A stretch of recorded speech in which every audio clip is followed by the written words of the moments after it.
Unacademy. Let's crack it.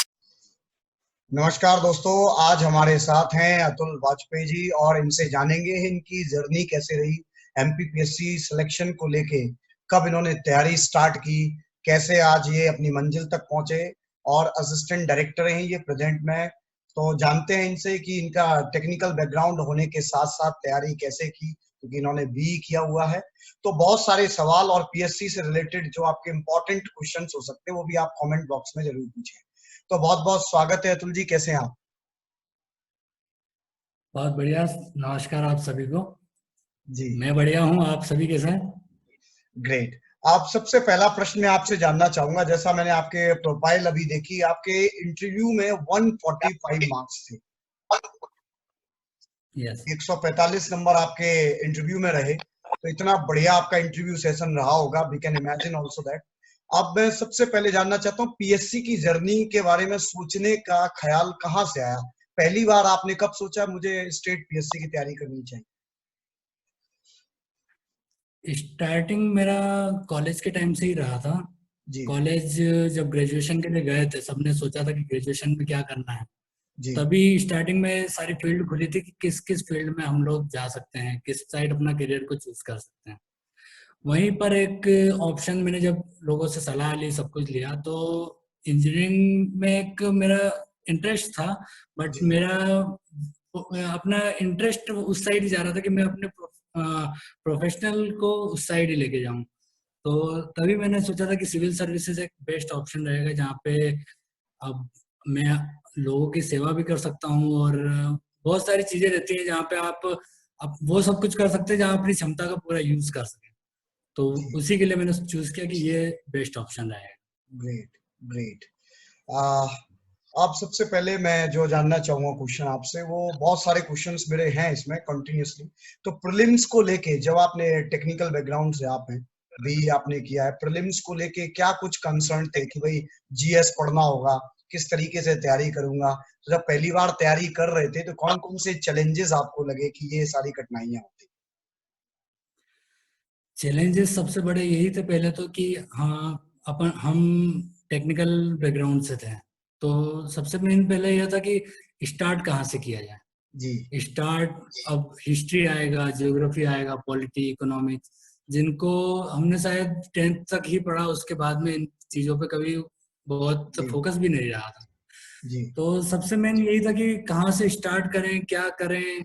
फिर starting के लिए जब हमने सब होता ही है, कोचिंग वगैरह ढूंढते हैं, जी कोचिंग वगैरह करी, फिर वहां से स्टार्ट पता कि हाँ हमको इस टाइप से जाना पड़ेगा।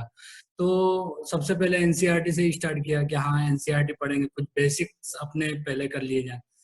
बेसिक्स करने के साथ साथ जैसे ही पहले सबसे पहले एनसीईआरटी को ही कंप्लीट किया कि ओके हाँ एनसीईआरटी, पहले सिलेबस भी देखते जाते थे कि हाँ हम एक रणनीति बनानी पड़ती है कि जी हाँ हम जिस टाइप जा रहे हैं, जिस साइड में जाना है, तो उसके लिए फिर हम क्या करें, पहले सिलेबस को देख लें। लोगों ने बोलते बताया था कि एनसीईआरटी करेंगे, इससे बेसिक्स आपका होगा, कुछ बेसिक आपको बुक्स पढ़नी पड़ेंगी जो स्टैंडर्ड बुक्स होती हैं। तो इसी से स्टार्ट किया कि हाँ सिलेबस देखते थे, ओल्ड पेपर्स को देखते थे, फिर वहां से अपना एनसीईआरटी को लेते हुए कि हाँ किस चीज को कवर करना है, किस चीज को कितना वेटेज देना है, क्या पढ़ना है, क्या छोड़ना है, किस टाइप से अपने न्यूज़पेपर्स को यूज करना है, किस टाइप से अपनी डेली रूटीन में किस टाइप से ऐसा लेके आए जिससे हम मेंस और इंटरव्यू के लिए प्रिपेयर हो सकें, प्रीलिम्स कंप्लीट करते हैं। आपने बताया कि कोचिंग भी आपने ढूंढना शुरू की और कोचिंग भी की, तो कोचिंग का कितना इम्पोर्टेंस रहा? आपने जो कोचिंग की उसकी क्या हेल्प रही और कितना आप उसे क्रेडिट देना चाहते कोचिंग कोचिंग मायने रखती है, एक आपको इन्वायरमेंट देने के लिए भी और गाइडेंस के लिए भी। हैं? जी अब वो आपको कहीं से भी मिल जाए, यदि आपके फ्रेंड्स आपको दे रहे हैं तो वो भी एक टाइप का कोचिंग ही हुआ जी कि आपको एक एक गाइडेंस मिल जाए कि हमको क्या करना है और क्या नहीं करना है। इस टाइम में ये पता चल जाए, जैसे मुझे पता चला कि हाँ आपको सिविल सर्विसेज के स्पेशली तैयारी करनी है, तो आपको रिटर्न आपका अच्छा होना चाहिए, जी आपका राइटिंग प्रैक्टिस अच्छी होनी चाहिए। राइटिंग प्रैक्टिस बहुत मायने रखेगी जब आप प्रीलिम्स क्रॉस करके मेंस के लिए जाएंगे। जी तब वहां से ये पता चला कि हाँ सिर्फ पढ़ना ही इम्पोर्टेंट नहीं है, लिखना उससे ज्यादा इम्पोर्टेंस रखता है। फिर उसके बाद में आपको किस टाइप से अपने डेली रूटीन में इस टाइप से लाना है कि आप पढ़ें लिखें और उसको अपने नेचर में किस टाइप से उतारें कि हाँ आप एडमिनिस्ट्रेटिव ऑफिसर के लिए जा रहे हैं, तो उसको किस टाइप से आप उसको करेंगे जिससे आपका कंप्लीट तैयारी फिर आपकी एक दिन में नहीं होती ना, आप डे टू डे उस टाइप पे स्टेप बाय स्टेप आगे जी बढ़ते जाते हैं। बस यही होता है कि आप मेंस के लिए तैयारी कर रहे हैं तो उसमें प्रीलिम्स भी कवर हो जाए और आपका इंटरव्यू भी साथ साथ होता जाए। बिल्कुल। तो जब आप तैयारी करना स्टार्ट आपने की, तो वो गाइडेंस आपको कहाँ से मिला कि मुझे ये मदर बुक्स फॉलो करनी है, मुझे जीएस यहाँ से पढ़ना है? तो वो सोर्स क्या रहा जीएस का जो आपने पढ़ा? सोर्स मेनली वही कोचिंग से ही रहा कि कोचिंग जी, में जो हमको बताया कि आप ये बुक्स पढ़ लीजिए एनसीईआरटी का, जैसे बताया गया कि आप एनसीईआरटी पढ़िए, फिर वहां से बताया गया कि आप ये स्टैंडर्ड बुक्स पढ़ लीजिए।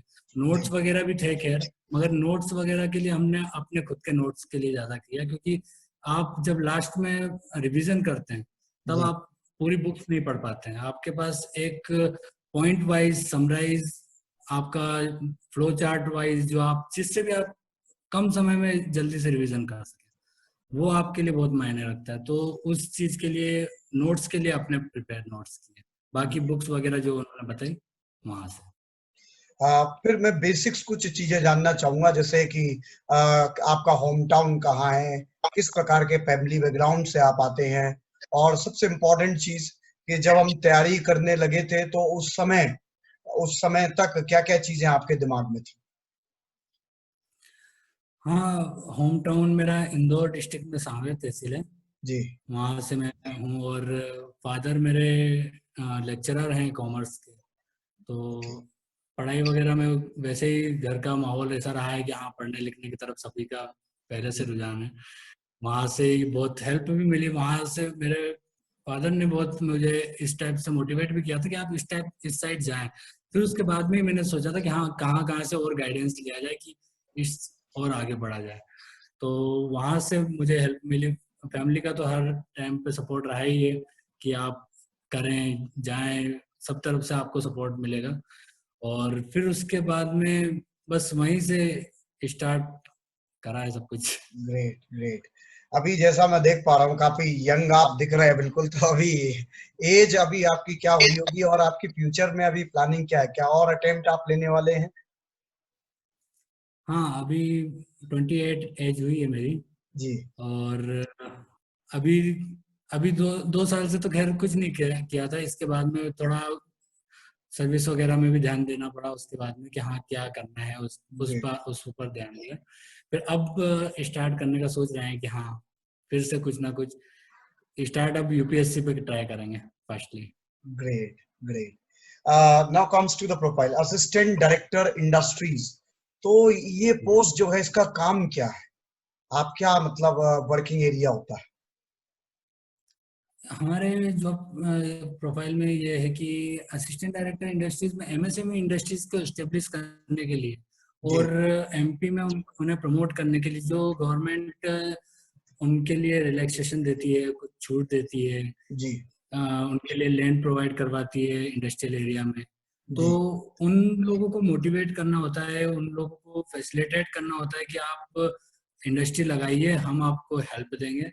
हमारे साथ में कुछ ई एंड वाई के कंसल्टेंट भी काम करते हैं, जो ओके, उन्हें इंडस्ट्रीज इस्टेब्लिश करने के लिए जो टेक्निकल सपोर्ट होता है वो उन्हें प्रोवाइड कराते हैं। किस टाइप से उनको अपनी इकोनॉमिक्स को देखना होता है कि आप किस टाइप से कहाँ से लोन लेंगे, किस टाइप से उसको आगे बढ़ाएंगे मार्केट के लिए। उन्हें जहाँ पे सपोर्ट लगता है टेक, जी, वो चाहे उन्हें इंडस्ट्री स्टेब्लिश करने के लिए टेक्निकल सपोर्ट हो या फिर गवर्नमेंट की तरफ से जो सुविधाएं होती हैं, सब्सिडीज होती हैं, या फिर लैंड के लिए जो उन्हें दिया जाता है वो जी, है। उसके साथ साथ में कुछ स्वरोजगार की स्कीम्स गवर्नमेंट चलाती है, मुख्यमंत्री स्वरोजगार योजना, युवा उद्यमी योजना, जी, उन्हें भी हम चलाते हैं जिससे नव युवकों को रोजगार स्वरोजगार की तरफ वो बढ़ सकें, खुद का अपना रोजगार स्थापित कर सकें और खुद खुद अपने पैरों पे खड़े हो सकें। ग्रेट।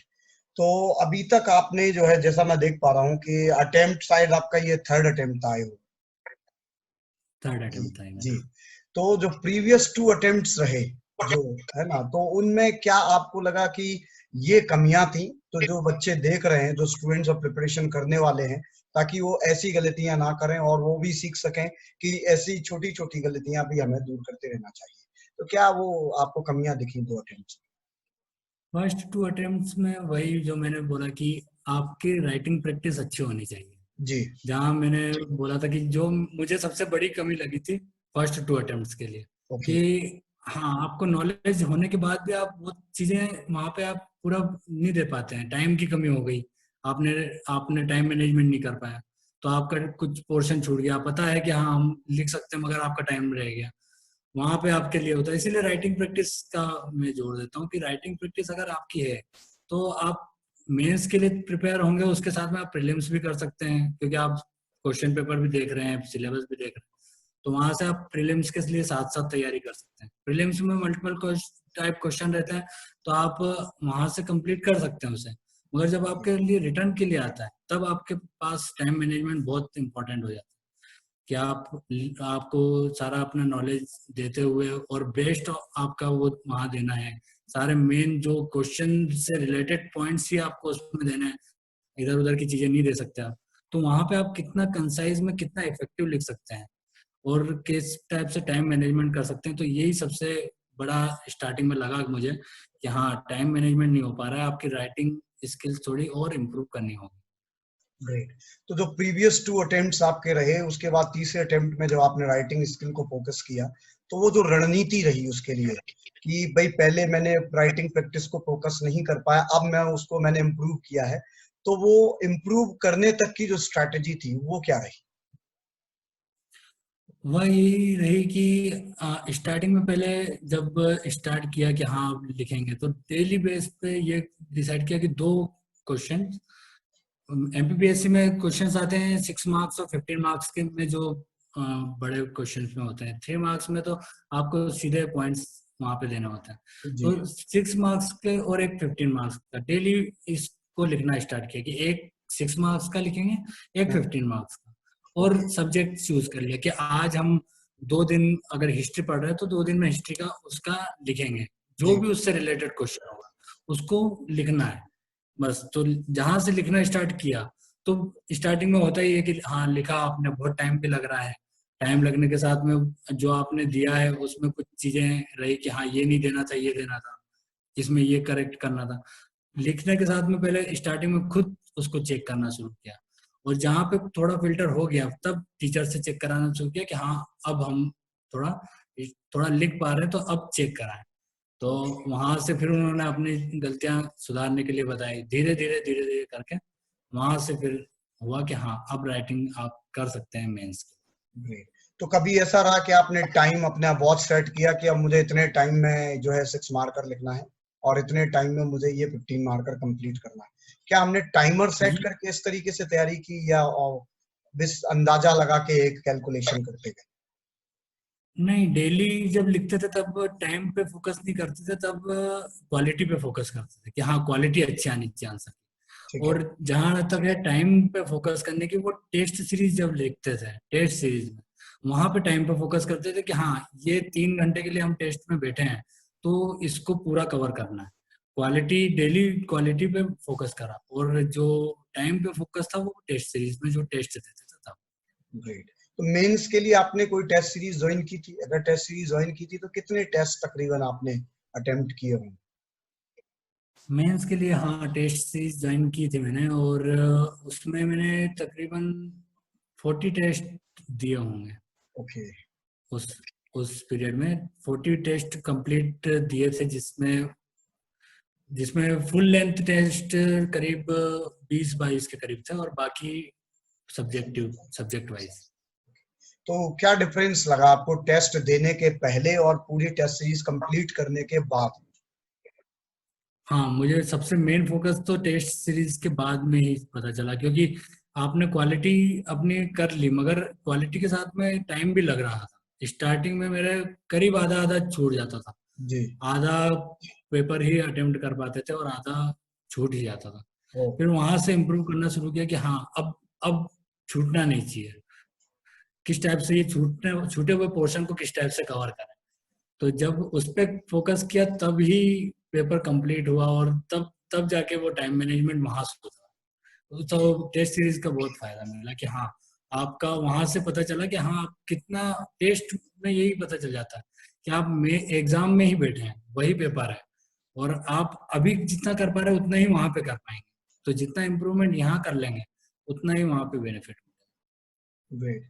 इंटरव्यू को लेकर मैंने देखा 145 मार्क्स, तो मैं वो एक एक बारीक से बारीक चीज जानना चाहता हूँ कि कितने मॉक टेस्ट आपने दिए और किस तरीके से इंटरव्यू को लेके आप कंसर्न थे, और किसका बोर्ड रहा, क्या किस टाइप के क्वेश्चन आपसे पूछे गए, वो सारी चीजें। इंटरव्यू के लिए जब तैयारी की थी तो सबने मेन पहले यही बोला था कि आप जितना अपने बारे में जान सको पहले जान लो 10 दिनों में, कि आप हैं क्या, आपका इंटरेस्ट क्या है, आप किस चीज को लाइक करते हैं, किस चीज को डिसलाइक करते हैं, आपका अप्रोच किसी चीज के लिए कैसा है। तो उन सब चीजों पे पहले आप अपने खुद की स्टडी कर लें। तो पहले सबसे पहले आप यही सोचना शुरू किया कि हाँ अपने ऊपर कि क्या है क्या नहीं है। फिर जो करंट में चीजें होती थी उन पे मॉक टेस्ट भी मैंने दिए। मॉक टेस्ट मैंने दिए हैं, करीब 10 से 15 मॉक टेस्ट दिए हैं। और वहां से भी बहुत बेनिफिट मिला कि हाँ आपको बताया गया कि आप किस टाइप से आपने जवाब देंगे, आप क्या पहनेंगे, किस टाइप से आपका वो होना चाहिए। क्योंकि आपको बहुत सी बार पता नहीं होता है कि हाँ आप जाएंगे तो आपका सिटिंग कैसा होना चाहिए, आप अंदर इंटर करने के बाद में वो आपके बारे में क्या सोच रहे हैं, आप उनके बारे में कैसे सोचेंगे। तो सारी चीजें, इन सारी चीजों पे फिर फोकस करके, और जो करंट के मुद्दे होते थे उन पे अपने सब्जेक्ट से लिंक करके कि हाँ उन पे आप किस टाइप से अपना व्यू प्रेजेंट कर सकते हैं। सबसे मेन यही लगा उस पूरे उस चीजों को जब करा वहां पे प्रिपेयर हुए उसके लिए कि हाँ आप खुद किसी चीज पे क्या राय रखते हैं। इंटरव्यू वाला यही जानना चाहता है कि आप यदि एक एडमिनिस्ट्रेशन में आ रहे हैं और एडमिनिस्ट्रेटिव ऑफिसर बनना चाहते हैं तो आप हर मुद्दे के लिए अपनी क्या राय रखते हैं।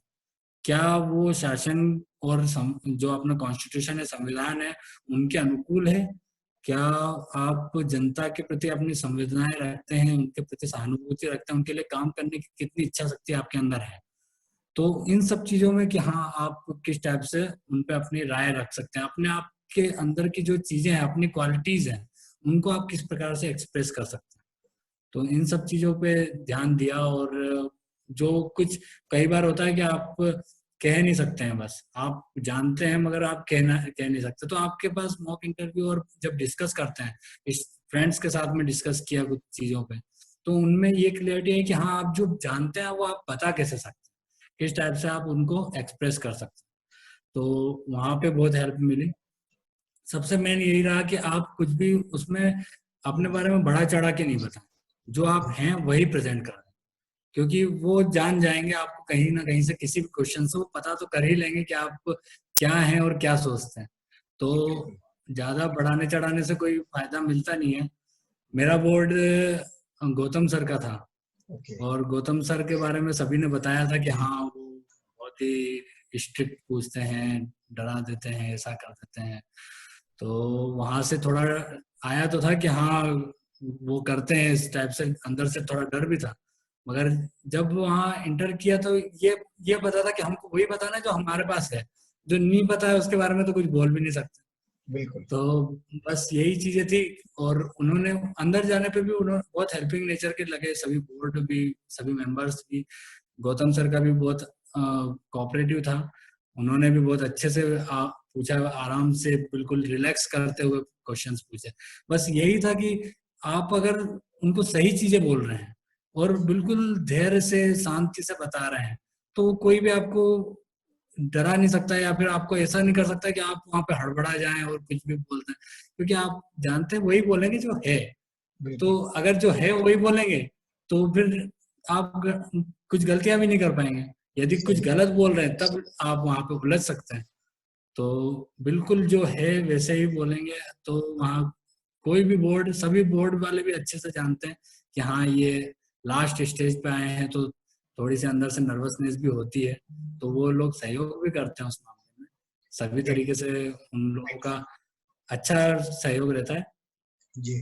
और कुछ अच्छे से इंटरव्यू क्वेश्चंस करते आप यहाँ पुट अप करना चाहेंगे कि क्या क्वेश्चंस हॉबी को लेके या इंजीनियरिंग का, आप जैसे आप अभी इलेक्ट्रिकल इलेक्ट्रॉनिक्स से आ रहे हैं, तो उसका एडमिनिस्ट्रेशन में क्या यूज है, क्या इस तरीके के कोई क्वेश्चंस आपसे पूछे गए?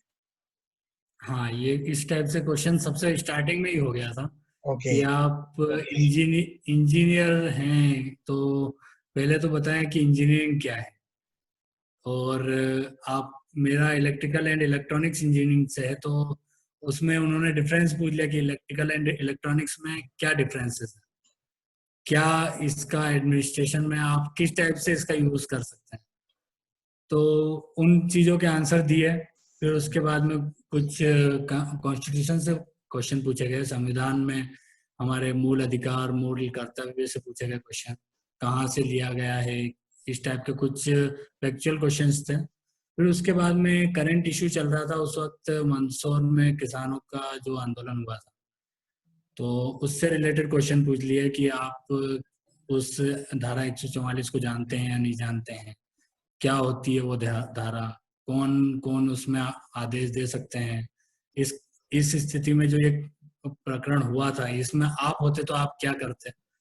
इस टाइप से क्वेश्चन पूछे गए थे। ओके। और कुछ कुछ क्वेश्चन इससे भी पूछे गए थे कि किसानों की जो ये समस्याएं चल रही हैं इसमें आप अपने सुझाव दीजिए कि क्या किया जा सकता है, आप क्या परमानेंट सॉल्यूशन की तरफ क्या देखते हैं।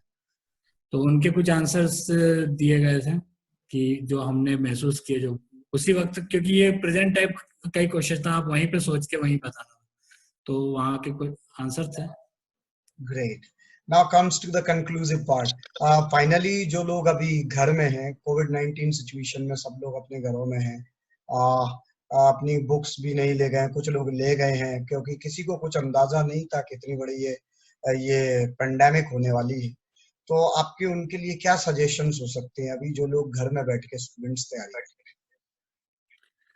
जो लोग अभी घर पे बैठ के तैयारी कर रहे हैं, मैं मान के चलता हूँ कि उनके लिए अभी अभी अपनी जितनी भी गलतियां हैं, जो वो उनको लगता है कि हाँ मैं टाइम को की कमी के कारण नहीं कंप्लीट कर पा रहा हूँ, तो उनके पास अभी बहुत अच्छा टाइम है कि वो जितने जितने अच्छे से वो अपना कर सकें, जितने उनको कमियां लग रही हैं। हैं? जी। क्योंकि सबसे पहले आपको खुद की कमियों को देखना पड़ेगा कि हाँ हम किस किस लेवल पे हैं और हमको क्या क्या करना है। तो वो ये अभी जो टाइम मिला हुआ है, अगर बुक्स वगैरह नहीं है तो ऑनलाइन बहुत सारी चीजें हैं, जी। कुछ बहुत सारी एप्स हैं, बहुत सारी ऐसी साइट्स हैं जो वो ऑनलाइन स्टडी प्रोवाइड करा रही हैं। तो अभी सबसे अच्छा मौका है कि वो वहां से अपना मटेरियल लें, वहां से और अपने नॉलेज को अपने उसको बढ़ाएं नॉलेज को। और जो उन्हें कमियां लग रही है, अगर राइटिंग प्रैक्टिस से रिलेटेड है तो राइटिंग प्रैक्टिस को सुधारें, अगर स्पीड से रिलेटेड है तो स्पीड बढ़ाने के लिए भी काम कर सकते हैं। और अभी तो बहुत अच्छा मौका है उनके पास कि जितने भी चीजें बच रही थी उनके लिए पढ़ने के लिए, कि हाँ हमारे पास टाइम कम रह जाता है, प्रीलिम्स के बाद में मेंस के लिए टाइम कम पड़ जाता है, तो जी। वो सभी को पढ़ के उसके लिए नोट्स भी प्रिपेयर कर सकते हैं कि हाँ हम नोट्स भी अभी कंप्लीट कर लें। अभी अगर वो तैयारी कर लेंगे, जितना टाइम का यूज अभी कर लेंगे, उतना ही उन्हें बाद में मेंस के टाइम पे उतना ही इजी होगा। मैं मान के चलता हूँ कि अभी नोट्स अगर वो प्रिपेयर कर लें कि उनको जिस टाइप से भी पसंद हो, पॉइंट वाइज हो या फ्लो चार्ट के वाइज बनाना चाहें या जिस भी टाइप से वो बना सकते हैं, तो उस टाइप से फ्लो वो बनाने के साथ में और उसको अपने आंसर्स की क्वालिटी को इम्प्रूव करने के लिए करें, तो बहुत उनके लिए ये टाइम बहुत अच्छा बेनिफिट देगा। Great, great.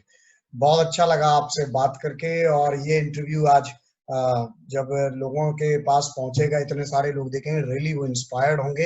And very very thank you from Unacademy family. Keep rocking, have a good day. Thank you very much.